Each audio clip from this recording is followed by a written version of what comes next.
I, Andrew Gibbons, have once again, and it's always good and exciting and fun and enlightening, I have Rebecca Norton with me again. So, Rebecca, you're good at this in one or two sentences. Who are you? Where are you from? Hi, yep, I'm Rebecca Norton from Sense of Direction. Well, that was quick. Good job. I'm ready for you every time. We've got the Johari window on the screen here. We've done a recording this morning, earlier, of a general sense, Johari window. What's it all about? How might you use it? How useful is it? And we came to the conclusion broadly that it's a very useful instrument. It's best when it's made really specific. The more you can narrow and drill down to a very particular, very specific, very, very precise, for instance, something to get better at. In my case, I keep reflecting on the need not to, or the must not to interrupt so often. The more general it is, the less value, the more specific, the better, that it's dynamic, it's contextual. We won't go into all that because we've done that. Here we're going to look at it in the context of coaching. So where the coach is working with someone to help them through these visuals. I suppose we'd better explain them very briefly, Rebecca. How would you explain them? No doubt better than when I did it for the first recording. Yeah, so like we said, we've got the two axes. We've got known to ourselves and we've got known to others. So we've got known to ourselves and known to others, which is the open area. We've got known to others but not known to ourselves, which is our blind spot. And we've got not known to others but known to ourselves, which is our hidden area, and then not known to ourselves and not known to others, which is the unknown area.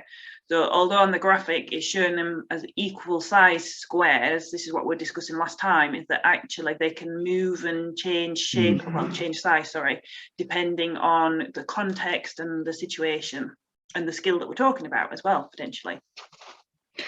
Yeah, what looks a very one-dimensional, unexciting, well, it's nice colours though, what I'm looking at, pastel shaded, sorry for listeners. What looks very one-dimensional is not, as you say, you can overlay it with context, with specific issue, and it's a dynamic process, it's moving around. These are not equally sized boxes ever. So, yeah. and you know, so there's lots of things to get into here. I'm not going to try and lead on this one because you've thought about it, I think, a bit more than I in terms of the coaching elements. How would you see a coach using this on a one-to-one basis most effectively?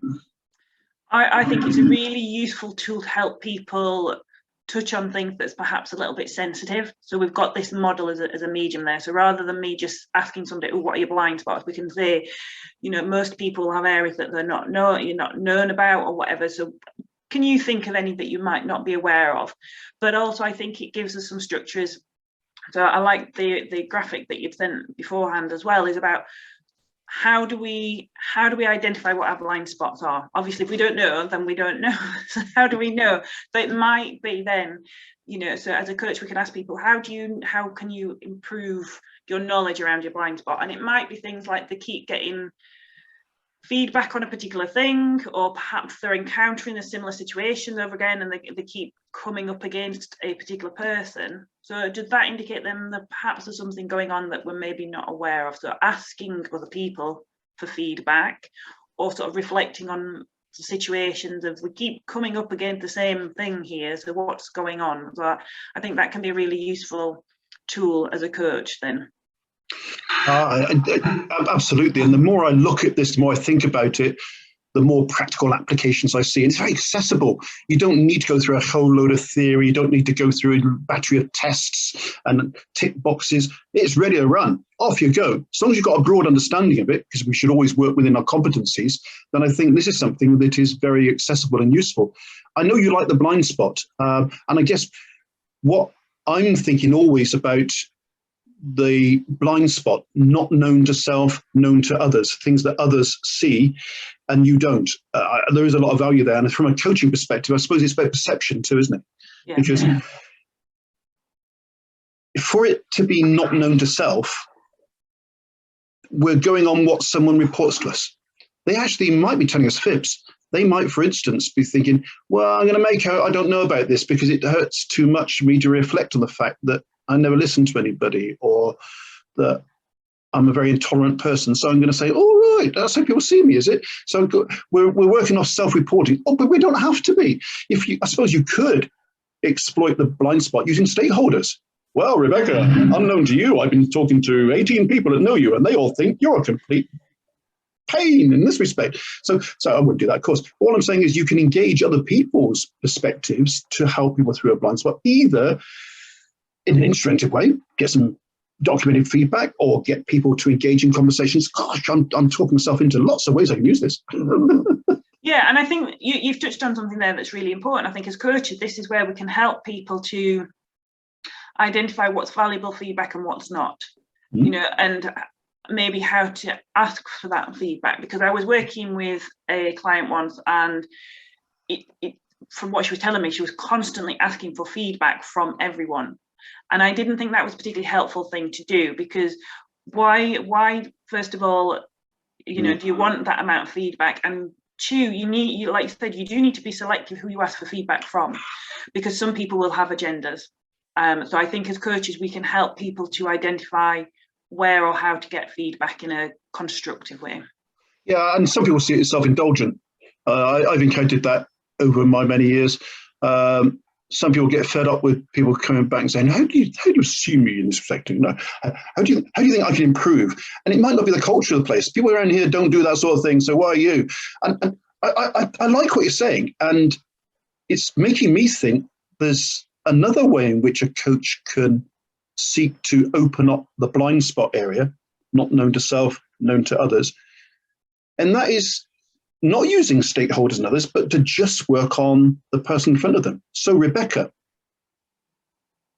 we could ask a lot of people their view about you in relation to this issue that we're talking about specifically, but let's work on you. Let's do what we can to get you to become more aware by asking yourself more questions, by being more reflective, by doing the things for yourself maybe you've chosen not to do. Oh. Yeah, I like that, actually. That's quite a good way, so we can help them. Like you say, yeah, the question, it's a raising awareness, isn't it? So I think this is all about raising self-awareness as a tool. It absolutely is. And for its simplicity, there's a huge amount of value here. Now, we touched on this when we looked at the model in a general sense, and I think it's particularly worth raising now, looking at the use of the Johari window in a coaching practice. We ought not, in my view, the whole world, we ought not to be unaware that by raising awareness, as you say, we can cause discomfort. And I think as a coach, we ought to take responsibility for working within our genuine parameters of competence, and also taking responsibility for the emotions and feelings that this could generate. Yeah, very much so, because this is often a blind spot because it's quite a sensitive area to touch on, and that can be, I suppose that could fit into a few different areas. Actually, maybe it's in the hidden area because it's a sensitive subject, or in the unknown because it's like, oh, I ain't going there, I'm not touching on that one. So you're right. So I think as coaches, it is really important to put some boundaries around that and discuss beforehand with the person, you know, some of the things that I've discussed with other coaches about asking people how much they want to be challenged. And that might be different session to session. You know, they may have had a really bad week and they really do not need any challenge. They need that supportive environment. So we aren't going to do anything that's going to be pushing them this session. Two things that makes me think about contracting and ethics. I think you shouldn't just spring this on a coaching client. Hey, I thought we'd do this today. Oh, yeah, this looks interesting. Oh, that makes me feel uncomfortable. I didn't want to talk about this. So it should be something which is contracted. And we shouldn't say, well, this might cause you to feel deeply upset. You become massively anxious about this. We don't want to overplay it, but I think we should make people aware that it could take them out of what you've called their comfort zone. Yes, it could. It might well not, but it could. And I think ethically, we should not play around with things we don't have the capability to manage, and to manage in the well-being context of the client. So no one should pick this up and use it knowing that it could go somewhere that they can't control. Yes, you don't want to open Pandora's box on this one, really, do you? Oh, and that isn't a deterrent to people. I think it's about saying this tool called the Johari window in a coaching context has a lot of value. Make sure, so far as you can, because ironically, I thought this when you were talking there, ironically, the blind spot could be in the coach. The coach could be having a blind spot, or be in the unknown area in the use of this tool. So So I don't want anyone saying, well, Andrew, I'm suing you because I saw you and Rebecca's video on this. I went and used it, and I've lost my client who got deeply upset and says never wants anything to do with me again. It's been posted all over LinkedIn about how appalling I am. It's all your fault. So that isn't the case. So any coach that uses this should be doing so in the open area, should not have a blind spot about their own competence and capabilities in the use of such an instrument. This is getting interesting now, isn't it? That's my liability statement. So I should read it out. yeah, definitely. Sorry, I need to work on this further interruption thing there. Yeah, I do think I like the idea as a coach that we can help people change the size of these boxes. I think that's the other power in this tool, isn't it? We want people to, if they want to do that, If they do, and yes, absolutely. The way I see myself using this, because let's keep it very practitioner oriented, is working with someone in an area they're comfortable with to say, what are we absolutely specifically talking about here? Really drilling down to something. And it could be something like asking interested questions. It could be about something like making a point of being more participative, because I immediately think of being less because I'm over, but maybe people feel that they behave in too introverted a way. Introversion, of course, temperament and personality is not just a behavior trait thing. So it's about drilling down to something really specific. And as you say then, action planning. Where do you want to get to in this? So how might each of these quadrants help us? What might be in your blind spot that we can use yourself and others' perspective to open up? What's in the hidden area that you're keeping from others? And are you doing that deliberately? And does that work for you? That's fine. And then what's in the unknown? That's the Pandora's box. What are we going to open up there that we might not even know is going to come popping out of there? Yeah, and I like on the diagram that you sent before is there's a couple of ways that we can actually delve into that unknown boxes. Some of that will be self-discovery in finding things out for ourselves.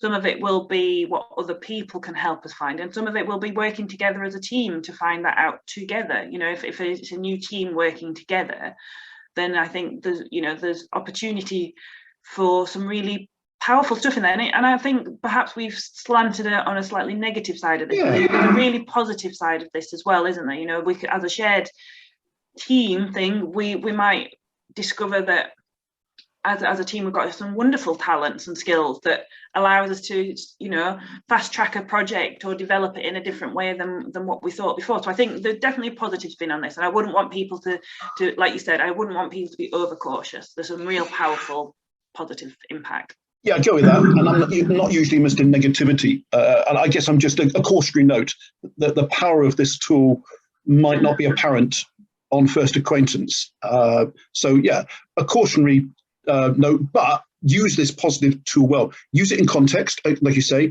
use it specifically. And I like the fact that you brought in the collective too. Team coaching, everyone's talking about, very few people are actually doing. So collective units could be as relevant to this as others. Maybe that's a bit of a leap forward from my own thinking at the present time, but yes, it's such as its versatility.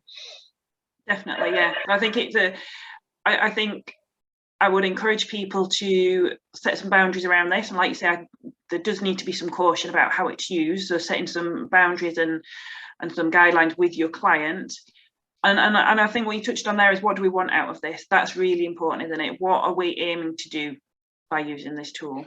I think so, and I think where I've come to it recently as a self-diagnostic, from a coaching perspective, it's not a bad thing for a coach, for their own CPD, for their own development, to look at this in relation to themselves. So as a coach, what are my blind spots? That's where I start from, like you. What am I unaware of, and how do I know what I don't know? If you don't know, you don't know what you don't know, all that sort of stuff. So I think as a diagnostic and developmental tool for a coach, and maybe it's best to start to get to know this thing a bit better, to do it on yourself first before you start working with others on it, because that gives you an insight and perspective on it. What is my hidden area? What are the things that I feel in my perception that I know about, the skills I possess, the behavior that I can use that is not evident to others? And why is it there? Why isn't it in the open area? Is it deliberate? Is it just because I don't use it? the Johari window is probably in my hidden area for a long time, just tucked away, unused for a long time. Now it's in the open area. Hey, I don't mind who knows about it. It's out there on the internet. So I think you can use this as a self-diagnostic and increase your awareness in that, and that'll give an insight to use in practice. Excellent. Yeah, I think that's a really good point. And maybe that's a good place to start, is encourage people to go and do this on themselves first, try it out, and then go and practice with others. Says Rebecca in a "and finally" statement. And you get the final word.